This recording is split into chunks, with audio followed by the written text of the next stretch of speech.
against Japan was probably 100 times more disappointing for us as individuals and as a team than it was for anyone outside of this group. So the response post that game, has been good, but we still believe we're not quite there yet. A couple of issues that we need to sort out both on field, and off field that we believe if we want to get to the next stage, we're going to need to improve on.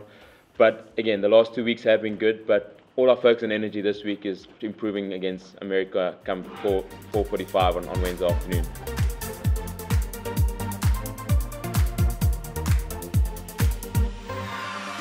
They're a team that they might not be ranked in the top 10 in the world, but we've seen in the two games they've played already, their physicality, intensity, and the way they approach the game is something that doesn't make it easy to play against.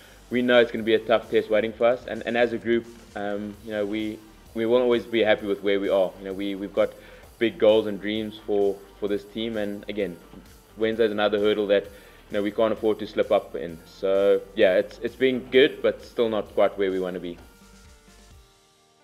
Losing any leaders, the caliber of a John de Villiers and a Victor Matfield is never easy. The experience, the composure, the way they go about things is not something you can just replace easily. The great thing about any successful team is that the core group of leadership always has to be strong. And again, I think someone like Farid deservedly got the opportunity to captain his country last week Saturday. With the likes of Skalkberg, who was vice captain, Dwayne Vermeulen, myself, Francois Lowe.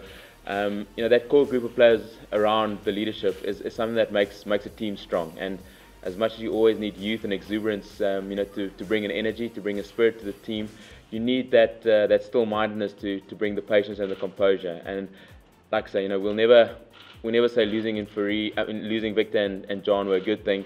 But I think what was able to happen was that the other leaders in this team were able to step up.